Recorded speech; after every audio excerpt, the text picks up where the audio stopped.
Di balik gemerlap perumahan elit, tersimpan kisah yang tak pernah dibayangkan orang. Kisah tentang keluarga yang terlihat sempurna, tapi di balik temboknya menyimpan rahasia gelap. Di sini, cinta dan kesetiaan diuji. Harta dan rayuan menjadi jebakan yang mematikan. Seorang suami sukses, seorang istri yang kesepian, dan seorang anak yang terjebak di antara keduanya.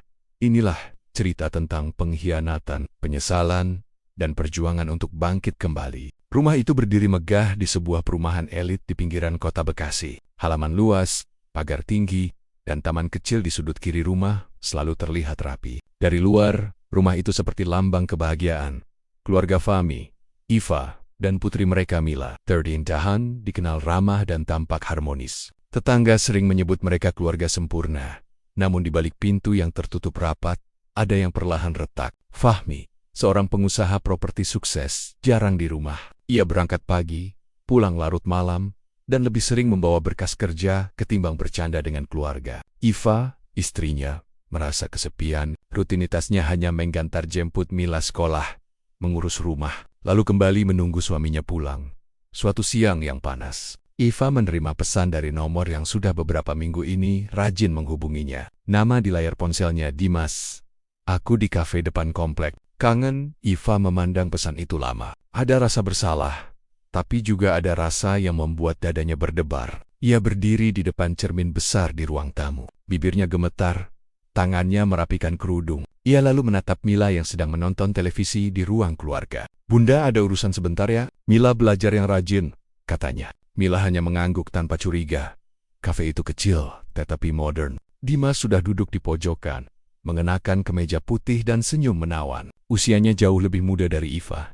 Tatapan matanya selalu membuat Iva merasa diperhatikan. Sesuatu yang belakangan jarang ia dapatkan dari Fahmi. Kira kamu nggak datang? Ucap Dimas pelan. Iva menatap sekeliling. Takut ada yang melihat. Aku cuma sebentar, Mas. Aku nggak mau ada yang tahu.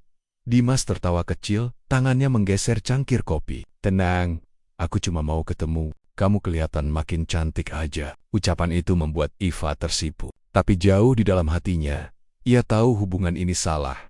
Di saat yang sama, Fahmi sebenarnya sudah curiga. Sopir pribadinya pernah bercerita, melihat Iva beberapa kali bertemu pria muda di kafe dekat komplek. Hari itu, Fahmi mendadak membatalkan rapatnya. Ia memutuskan pulang lebih awal, ingin mengecek sendiri. Begitu memasuki gerbang rumah, Fahmi terkejut. Mobil Iva tidak ada di garasi. Biasa kemana siang-siang begini, gumamnya. Ia masuk rumah, hanya mendapati Mila di ruang tamu. Bunda, kemana? Tanya Fahmi.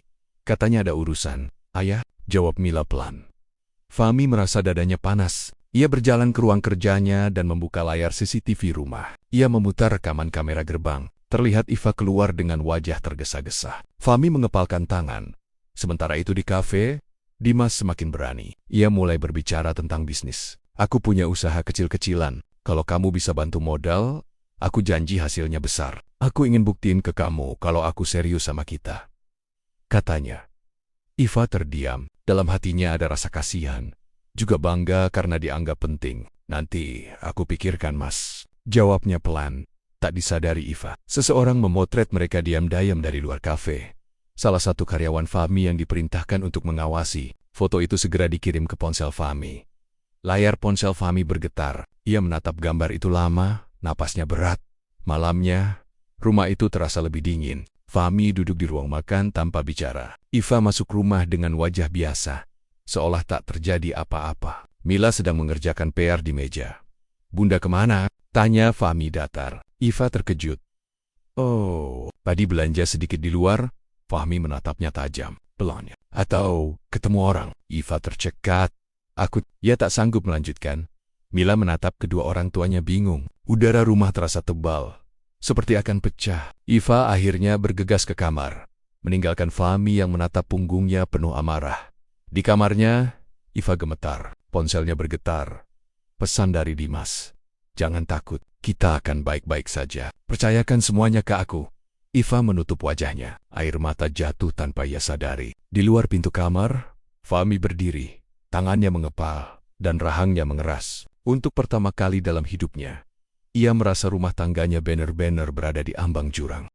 Pagi itu rumah di perumahan elit itu terasa sepi. Iva menyiapkan sarapan seadanya. Mila masih mengantuk di meja makan, sedangkan Fahmi duduk diam hanya kaku. Suara sendok beradu dengan piring terasa seperti dentingan keras yang mengisi udara.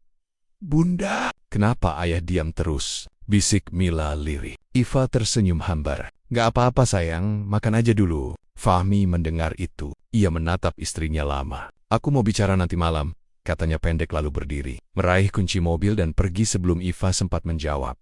Iva menatap pintu yang baru saja tertutup. Hatinya gelisah. Ia tahu Fahmi sudah mencurigainya. Pesan-pesan Dimas semalam juga belum ia balas. Ia mencoba mengalihkan pikiran dengan membereskan rumah. Tetapi bayangan wajah Fahmi yang dingin tak mau hilang. Siang hari, Dimas kembali mengirim pesan. "Aku bisa ketemu sebentar. Aku perlu cerita." Iva sempat ragu, tapi akhirnya keluar juga. Ia memakai pakaian sederhana, berharap tidak menarik perhatian. Mobilnya meluncur keluar gerbang perumahan. Dari Joe, sopir Fahmi yang diam-diam diperintahkan untuk mengikuti dengan sepeda motor kali ini. Dimas tidak mengajak bertemu di kafe. Ia meminta Iva datang ke sebuah ruko kecil di pinggir jalan raya Bekasi. Tempat itu terlihat sepi dan agak kumuh. Iva merasa tidak nyaman. "Kenapa di sini?" tanyanya begitu turun dari mobil. Dimas menyambutnya dengan senyum manis. "Ini ruko yang mau aku sewa buat usaha. Aku butuh modal. Kalau kamu bantu, kita bisa punya masa depan bareng." Iva terdiam. "Dimas, aku belum bisa janji. Aku juga harus mikir." "Kenapa mikir? Kamu bilang kamu sayang sama aku kan?" Dimas menatapnya dalam. "Aku serius sama kamu, tapi aku butuh kamu percaya." Iva menunduk. Ia merasa terjebak antara rasa bersalah dan rasa butuh diperhatikan. "Aku pulang dulu ya," katanya lirih. Dimas menarik tangannya sebentar. "Jangan lupa, aku ini orang yang benar-benar peduli sama kamu." Iva menarik tangannya pelan. Ia meninggalkan Dimas dengan hati penuh kegelisahan. Ia tidak tahu, di seberang jalan, sopir Fahmi memotret kejadian itu. Foto-foto itu langsung terkirim ke ponsel Fahmi. Sore hari, Fahmi pulang lebih cepat. Ia meminta Mila belajar di kamarnya, lalu memanggil Iva ke ruang keluarga. "Aku sudah sabar, Iva. Tapi aku butuh jawaban sekarang." Iva menatap suaminya. "Jawaban apa?" Fahmi meletakkan ponselnya di atas meja. Layar menyala menampilkan foto Iva dan Dimas di depan ruko. "Ini apa?" Suaranya berat. Iva gemetar. "Fahmi, aku bisa jelasin." "Jelaskan." "Sekarang," bentak Fahmi. Iva terisak. "Aku cuma ketemu teman. Dia butuh bantuan." "Time." Fahmi memukul meja sampai Mila di kamar atas terlonjak mendengar suara itu. "Kamu bohong sama aku, Iva." Air mata Iva jatuh. "Aku kesepian, Fahmi. Kamu sibuk terus. Aku nggak punya siapa-siapa." Fahmi berdiri. Napasnya berat. "Kesepian bukan alasan untuk menghancurkan keluarga. Kamu pikir aku kerja untuk apa?" "Untuk kalian." Suasana memanas. Mila turun ke bawah, menangis melihat orang tuanya bertengkar. "Ayah, Bunda, jangan berantem." Suaranya memecah ketegangan sesaat. Fahmi menatap anaknya, lalu menatap istrinya lagi. "Aku nggak mau ini di depan anak kita," katanya datar. Ia kemudian berbalik menuju kamarnya, menutup pintu dengan keras. Malamnya, Iva duduk di kamar tamu. Ponselnya kembali bergetar. Pesan dari Dimas. "Kamu nggak usah takut sama suamimu. Kalau perlu kita pergi jauh. Aku siap." Iva menatap layar itu dengan tangan gemetar. Ia sadar Dimas mulai meminta lebih. Di sudut lain rumah, Fahmi membuka laptopnya. Ia mulai mencari nama Dimas di internet, mencoba menemukan siapa sebenarnya pria itu. Ia menemukan beberapa artikel samar tentang penipuan berkedok investasi. Fahmi mengepalkan tangan. "Jadi, ini orangnya," gumamnya. Keesokan harinya, konflik makin memanas. Iva mencoba berbicara baik-baik. "Fahmi, aku salah, tapi aku belum melakukan apa-apa lebih dari ketemu dia. Aku janji." Fahmi menatapnya tajam. "Aku nggak butuh janji, aku butuh tindakan. Kamu putuskan sekarang juga hubunganmu sama dia. Kalau tidak, aku yang akan bertindak." Iva menangis. "Aku butuh waktu." "Waktu?" Fahmi berdiri. "Setiap detik kamu kasih dia kesempatan, dia akan makin menghancurkan kita." Mila yang mendengar dari balik pintu semakin bingung. Ia merasa keluarganya akan hancur. Di sekolah pun ia jadi murung. Guru-gurunya mulai menanyakan keadaannya. Di luar sana, Dimas juga mulai resah. Ia mengirim pesan bertubi-tubi ke Iva. Bahkan menelepon. "Kalau kamu nggak bisa bantu aku sekarang, aku bisa ungkapin semuanya ke suamimu." Ancaman itu membuat Iva panik. Ia merasa terjebak. Di satu sisi suaminya marah, di sisi lain Dimas mulai mengancam. Iva duduk di ruang tamu sendirian. Air matanya mengalir. Fahmi muncul dari ruang kerja, berdiri di belakangnya. Kamu sebenarnya jatuh cinta sama dia? Tanya Fahmi pelan tapi tajam.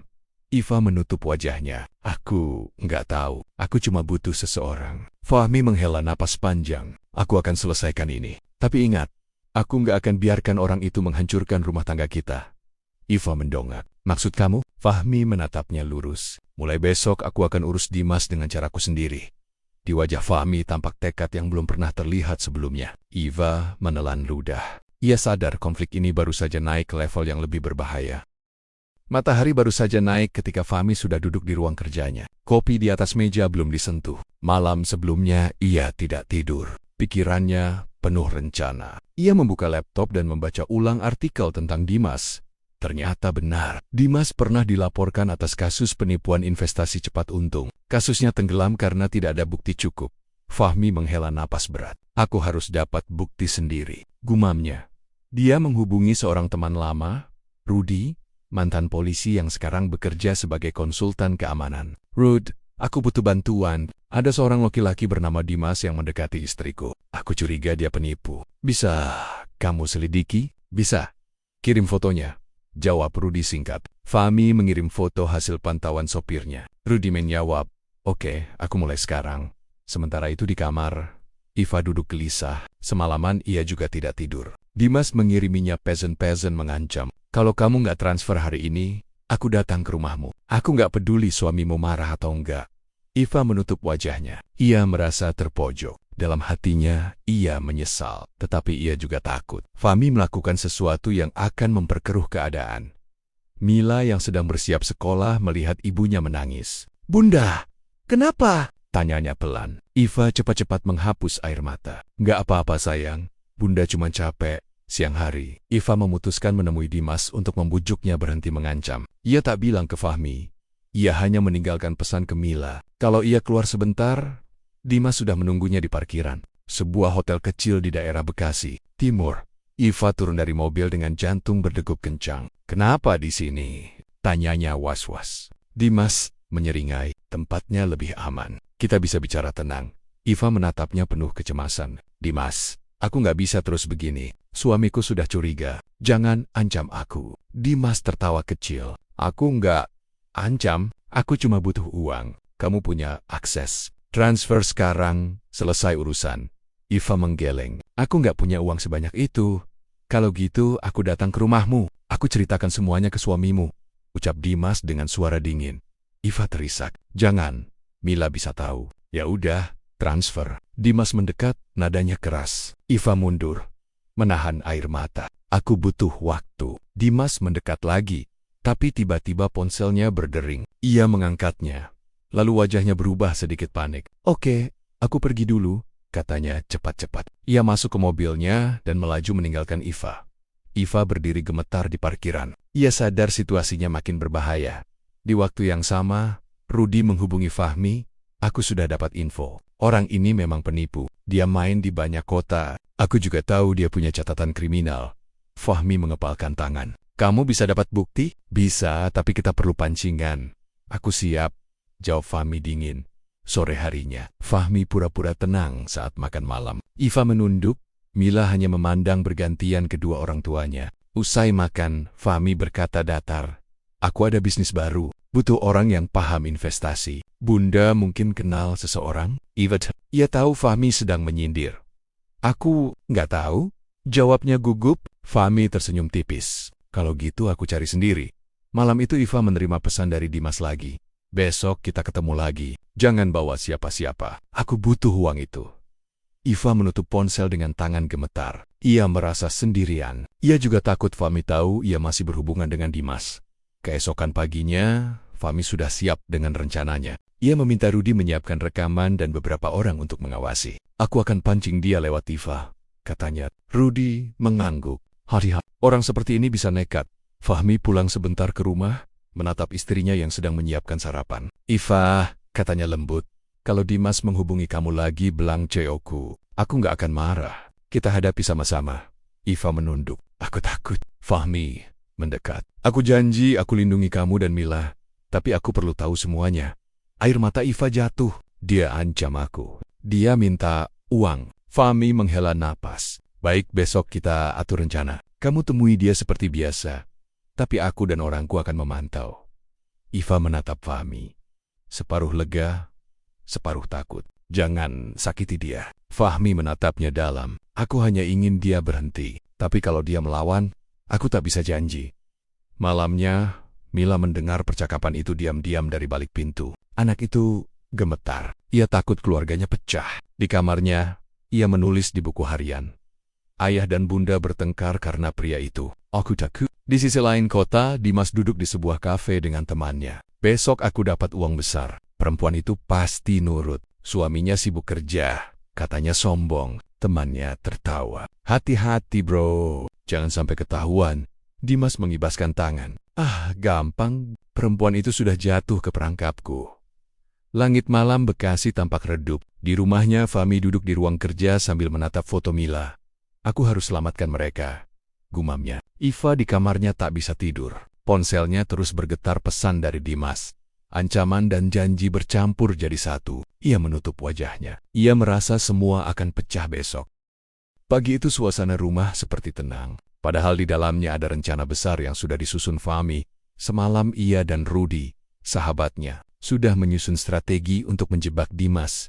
Semua peralatan sudah siap, rekaman suara, kamera kecil, dan beberapa orang yang akan memantau dari jauh. Iva duduk di ruang makan. Wajahnya pucat. Ia memegang ponselnya erat-erat. Di layar ada pesan baru dari Dimas, hari ini ketemu. Aku butuh uang itu. Jangan bawa siapa-siapa. Tangan Iva gemetar. Ia menatap Fahmi yang baru turun dari tangga. Dia kirim pesan lagi? Tanya Fahmi pelan. Iva mengangguk. Dia bilang, jangan bawa siapa-siapa. Fahmi menatap istrinya dengan tenang. Biarin dia kira kamu sendirian. Aku dan orangku akan ada di sekitar tempat itu. Mila yang sedang sarapan diam-diam mendengarkan. Wajahnya cemas. Ayah, bunda, kalian mau kemana? Iva tersenyum tipis. Bunda ada urusan sebentar sayang. Nanti bunda pulang. Mila hanya mengangguk, tetapi matanya berkokok-kokah. Menjelang siang, Iva bersiap. Ia memakai pakaian sederhana dan syal untuk menutupi wajahnya agar tidak mencolok. Di halaman rumah, sopir Fahmi sudah siap mengantar. Fahmi berdiri di samping mobil. Ingat, kamu jangan panik. Bicara seperti biasa. Aku akan memantau dari mobil lain. Iva mengangguk pelan. Aku takut. Fahmi memegang bahunya. Aku ada di sini. Mobil Iva meluncur keluar gerbang. Beberapa meter di belakang, mobil Fahmi dan Rudi mengikuti. Rudi memantau lewat headset, memberi instruksi kedua orang lain yang sudah lebih dulu berada di lokasi. Tempat pertemuan kali ini adalah sebuah gudang kosong di pinggir kota Bekasi. Dimas sengaja memilih lokasi yang jauh dari keramaian. Iva turun dari mobil, jantungnya berdegup kencang. Ia memegang tas kecil berisi amplop kosong. Sesuai arahan Fahmi, Dimas sudah berdiri di depan gudang, wajahnya tegang. Kenapa lama? Tanyanya curiga. Iva berusaha tenang. Macet. Ini aku bawa yang kamu minta. Dimas menyambar tas itu. Ia membuka dan melihat isi amplop. Matanya menyipit. Ini kamu main-main sama aku? Iva mundur selangkah. Aku cuma butuh bukti kamu serius. Aku nggak bisa langsung kasih uang. Dimas, aku sudah sabar sama kamu. Aku tahu suamimu kaya. Kalau kamu nggak mau nurut, aku akan datang ke rumahmu sekarang juga. Di kejauhan, Fahmi dan Rudi mendengarkan lewat mikrofon kecil yang disematkan di baju Iva. Rudi memberi kode kedua orangnya untuk siap mendekat. Tunggu sinyalku, kata Rudi lewat radio. Dimas mendekat ke Iva. Suaranya semakin keras. Kamu pikir aku bercanda? Aku punya foto-foto kita. Aku bisa kirim ke semua orang. Suamimu akan benci kamu. Iva gemetar. Jangan, aku mohon. Dimas tertawa sinis. Kalau gitu nurut sama aku. Tiba-tiba Iva mendengar suara langkah di belakang. Fahmi muncul dari pintu gudang. Berdiri tegap. Cukup Dimas. Suaranya dalam dan dingin. Dimas terkejut. Wajahnya pucat. Kamu? Suaminya? Fahmi melangkah mendekat. Lepaskan istriku. Permainanmu selesai. Dimas mundur beberapa langkah. Jangan sok jago. Aku punya bukti. Aku bisa bikin istrimu malu. Fahmi tersenyum tipis. Pak Tiep, semua percakapanmu sudah kami rekam. Semua ancamanmu sudah kami simpan. Kamu yang akan malu. Rudi dan dua orang lain masuk dari sisi gudang, menutup jalan keluar. Dimas mulai panik. Kalian gak punya hak nangkap aku. Rudi mengangkat kartu identitasnya. Kami bekerja sama dengan kepolisian. Semua bukti sudah cukup. Dimas berusaha lari, tetapi dua orang pengawal Rudy lebih cepat menangkapnya. Iva mundur menangis. Fahmi segera menghampiri istrinya, memeluknya erat. Semua sudah selesai, katanya pelan. Beberapa jam kemudian di kantor polisi, Dimas akhirnya ditahan setelah bukti ancaman, rekaman suara, dan laporan-laporan korban lain disatukan. Fahmi menyerahkan semua data yang dikumpulkan Rudy. Iva duduk di sudut ruangan, wajahnya pucat. Fahmi menghampiri. Kamu nggak apa-apa. Iva menggeleng. Aku malu, Fahmi. Aku yang membawa orang itu ke hidup kita. Fahmi menarik napas dalam-dalam. Kamu salah? Iya, tapi dia memang predator. Aku marah. Tapi aku juga lega semuanya selesai. Iva menangis terseduh. Aku hancurkan kepercayaanmu. Fahmi menatapnya lama. Kepercayaan bisa diperbaiki. Tapi kita harus jujur dan kerjasama. Malamnya, mereka pulang ke rumah. Mila berlari menyambut, memeluk ibunya erat-erat. Bunda, nggak apa-apa. Iva mengangguk sambil menangis. Bunda nggak apa-apa, sayang. Maafkan, Bunda. Fahmi berdiri di dekat mereka. Wajahnya lelah. Rumah itu terasa sunyi, tapi juga seperti mendapat udara baru. Namun di dalam hati Fahmi, masih ada luka yang belum sembuh. Ia tahu perjuangan memperbaiki rumah tangga ini baru saja dimulai. Di kamar, Iva duduk memandang cermin. Wajahnya tampak lebih tua. Ia menulis pesan di ponselnya, kali ini bukan untuk Dimas, tapi untuk dirinya sendiri. Aku harus berubah, demi Mila, demi keluarga. Fahmi masuk ke kamar. Kita bicara nanti. Kita harus putuskan masa depan kita. Iva menunduk. Aku siap dengar apapun. Langit malam bekasi gelap dan berat. Meski Dimas sudah ditangkap, badai di hati mereka belum reda. Kepercayaan yang hancur tidak bisa diperbaiki dalam sehari. Tapi untuk pertama kali, Iva dan Fahmi duduk berdua tanpa berteriak. Itu awal yang kecil, tapi penting. Pagi setelah penangkapan Dimas, rumah besar di perumahan elit itu terasa berbeda. Tidak ada ancaman dari luar lagi, tapi hawa di dalam rumah seperti tebal dan berat. Mila duduk diam di meja makan, menggambar sesuatu di bukunya. Iva hanya membuat teh, sementara Fahmi membaca koran tanpa banner-banner membacanya. Bunda, ayah, Mila nggak mau sekolah hari ini, kata Mila tiba-tiba. Iva kenapa sayang? Mila menggigit bibir. Teman-teman sudah dengar kabar. Ada yang cerita Bunda selingkuh. Iva teh di tangannya hampir tumpah. Fahmi meletakkan koran, menatap anaknya. Siapa yang cerita? Entah, tapi mereka kirim foto-foto Bunda sama orang itu. Suara Mila pecah. Aku malu, ayah. Iva jatuh terduduk di kursi. Wahai Tuhan, kumamnya. Air matanya mulai keluar. Fahmi memandang keduanya lama. Aku akan urus ini. Tapi Mila, jangan dengarkan mereka. Yang salah orang itu, bukan kamu. Sementara itu, di kantor Fahmi, gosip mulai beredar. Beberapa kolega berbisik-bisik tentang berita penangkapan Dimas yang menyeret nama Iva. Sekretaris Fahmi bahkan sempat mendengar pegawai membicarakan istri bos yang selingkuh. Fahmi menahan emosi. Semua urusan pribadi saya, jangan dibahas di kantor, katanya datar. Tapi di dalam hati ia marah dan kecewa. Reputasinya sebagai pengusaha yang dihormati ikut tercoreng. Di rumah, Iva mencoba menghibur Mila. Mereka duduk di kamar anak itu. Bunda salah, Mila, tapi Bunda sayang sama kamu. Jangan jauhi Bunda. Mila menatap ibunya dengan mata merah. Kenapa Bunda lakukan itu? Ayah baik sama kita. Iva Bunda kesepian sayang. Tanda sela. Bunda janji akan berubah. Mila, aku butuh waktu Bunda. Kalimat itu menusuk Iva lebih dalam daripada ancaman Dimas. Ia sadar luka anaknya lebih berat daripada lukanya. Sendiri malamnya, Fahmi dan Eva duduk berdua di ruang tamu. Televisi menyala tanpa suara. Aku nggak tahu harus bagaimana, kata Fahmi pelan. Aku marah, kecewa, tapi juga nggak tega lihat kamu begini. Iva menunduk. Aku siap kalau kamu mau cerai. Aku tahu aku salah. Fahmi memejamkan mata. Aku nggak mau ambil keputusan saat marah. Tapi aku juga nggak bisa pura-pura semuanya normal. Iva menatapnya. Aku siap menerima apapun. Mereka terdiam lama. Di atas, Mila mendengarkan percakapan itu dari balik pintu kamarnya. Air matanya jatuh lagi. Ia merasa keluarganya akan hancur. Keesokan harinya, Fahmi mengajak Iva menemui seorang konselor pernikahan. Awalnya Iva menolak, tapi akhirnya menurut. Mereka duduk di sebuah ruangan sederhana dengan dinding penuh buku.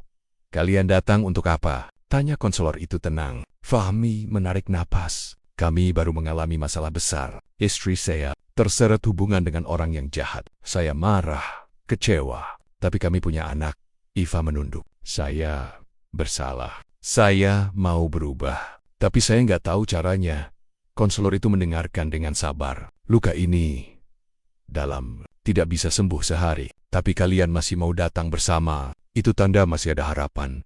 Fahmi dan Iva saling pandang sejenak. Ada sedikit titik terang di mata mereka. Meski kecil, di rumah, Mila juga mengalami konflik. Ia jadi pendiam di sekolah. Guru BK memanggilnya, menanyakan keadaannya. Kamu kelihatan sedih belakangan ini, kata guru itu. Mila hanya mengangguk. Di Rama. Ada masalah. Guru itu menepuk bahunya. Kalau butuh cerita, pintu saya terbuka.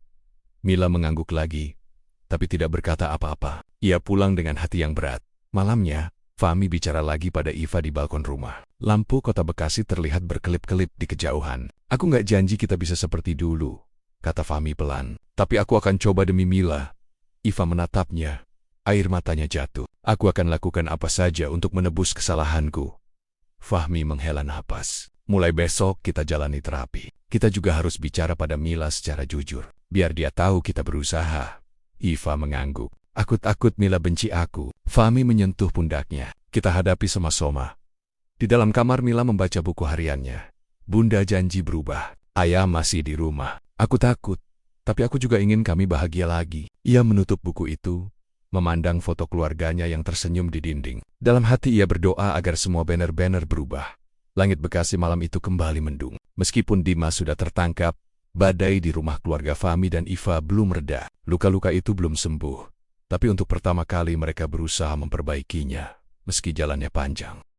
Beberapa minggu setelah Dimas ditangkap, rumah keluarga Fahmi terlihat lebih tenang dari luar. Tidak ada lagi ancaman pesan singkat, tidak ada mobil asing yang parkir dayam-dayam di depan rumah. Tapi di dalam rumah, luka yang pernah terbuka belum benar-benar sembuh. Iva kini rutin menemani Fahmi ke konselor pernikahan. Mila juga beberapa kali diajak ikut sesi keluarga. Mereka semua berusaha memperbaiki hubungan, tapi perjalanan itu tidak mudah. Suatu sore di ruang konseling, Fahmi dan Iva duduk saling berjauhan. Konselor mereka membuka pembicaraan. Bagaimana perasaan kalian minggu ini? Fahmi menatap lantai. Aku masih marah. Setiap kali ingat foto-foto Iva dengan Dimas, hatiku panas lagi. Tapi aku juga nggak mau meninggalkan anak kami. Iva menunduk. Aku menyesal. Aku berusaha berubah. Tapi aku takut Fahmi nggak akan pernah percaya aku lagi. Konselor itu mencatat sesuatu. Wajar kalian merasa seperti itu. Kepercayaan yang rusak butuh waktu panjang untuk pulih.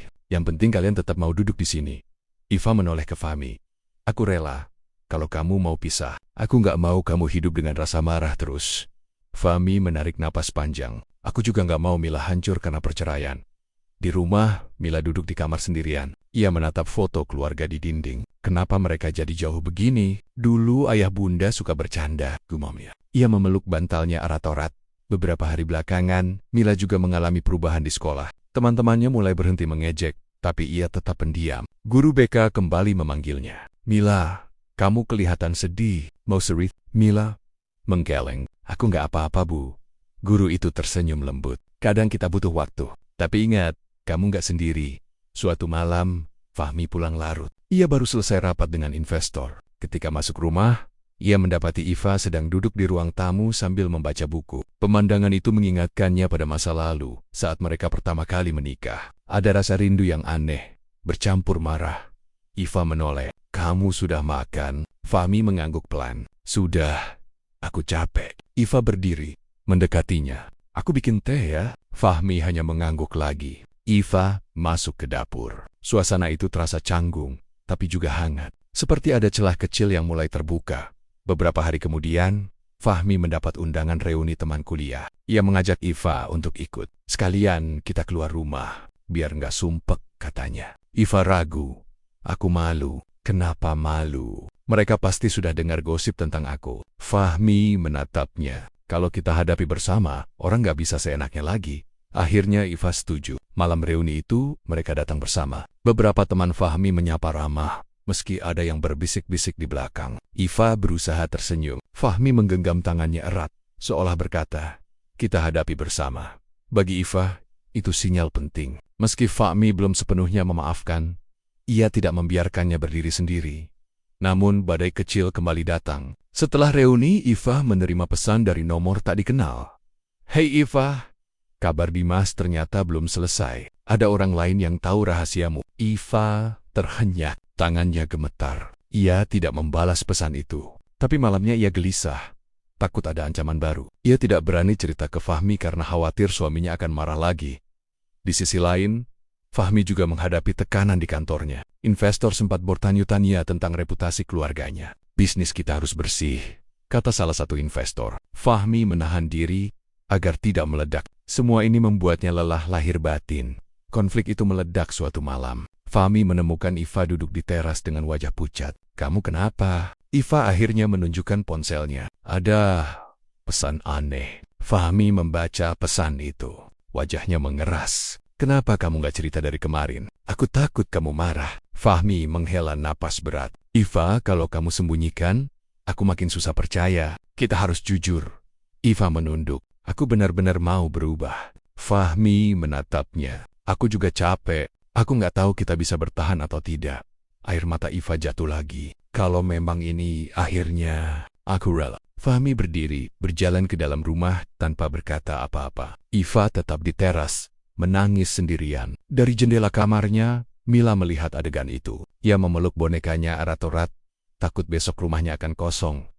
Malam itu, Fahmi duduk di ruang kerjanya. Di depan laptopnya ada berkas perceraian yang baru ia unduh. Ia belum menandatangani, hanya menatap lama-lama. Di tangannya yang satunya ada foto kecil Mila tersenyum bersama mereka berdua. Wajahnya penuh dilema. Di kamarnya, Iva berdoa lirih. Tuhan, beri aku kesempatan memperbaiki semuanya.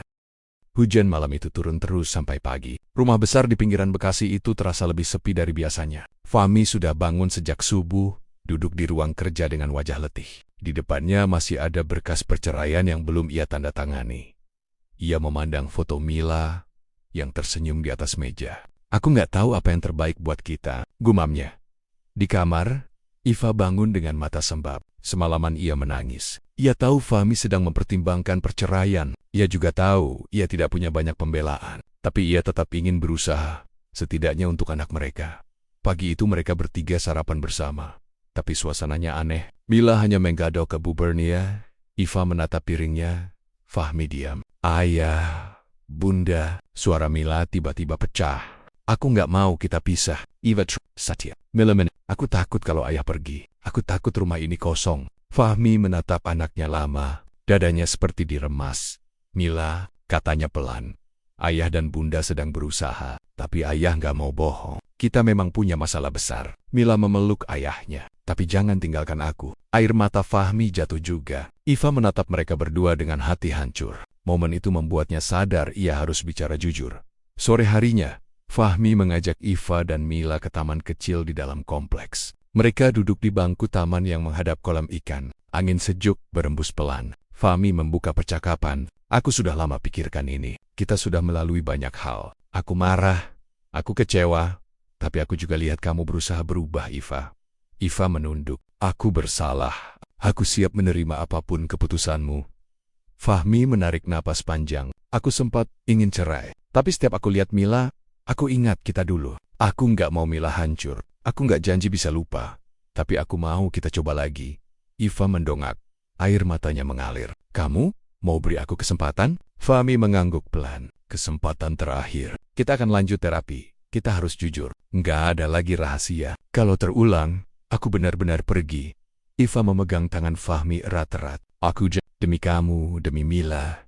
Mila tersenyum kecil, lalu memeluk kedua orang tuanya. Aku sayang, ayah, Bunda. Beberapa minggu berikutnya mereka mulai menjalani rutinitas baru. Fahmi mengurangi jam kerjanya di malam hari agar bisa makan malam bersama. Iva mulai aktif di kegiatan sosial di lingkungan sekitar, agar tidak merasa kesepian. Mila mulai tersenyum lagi di sekolah. Namun perjalanan itu tidak mulus. Ada saat-saat Fahmi tiba-tiba diam, teringat foto-foto lama. Ada saat-saat Iva menangis sendirian, merasa bersalah. Tapi mereka mencoba mengatasi setiap rasa itu dengan bicara, bukan diam atau lari. Suatu malam setelah sesi konseling keluarga, Fahmi dan Iva duduk di teras rumah sambil minum teh. Aku nggak tahu kita akan jadi apa nanti, kata Fahmi jujur. Iva tersenyum tipis. Yang penting, kita jalanin. Aku nggak mau lari lagi.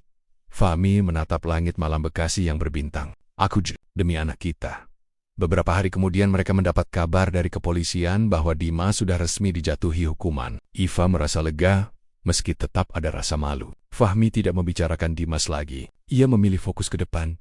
Mila di sekolah mulai berani tertawa lagi. Ia menulis di buku hariannya, "Ayah dan Bunda masih di rumah. Mereka masih berusaha. Aku berharap ini selamanya."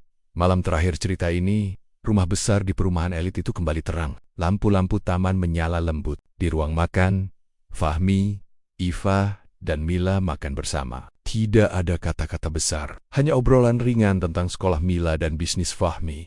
Di dalam hati mereka masing-masing masih ada luka. Tapi malam itu, untuk pertama kalinya setelah sekian lama, mereka merasa seperti keluarga lagi. Iva memandang Fahmi dan Mila. "Aku hampir kehilangan semua ini. Aku harus jaga." Fahmi menatap Iva. "Aku sudah beri kesempatan. Semoga ini awal yang baru." Mila tersenyum kecil. "Aku nggak sendirian lagi." Hujan yang sempat turun sore tadi sudah reda. Udara Bekasi malam itu sejuk, seperti tanda sebuah awal. Mereka belum sampai ke akhir bahagia, tapi setidaknya mereka sudah berhenti berlari.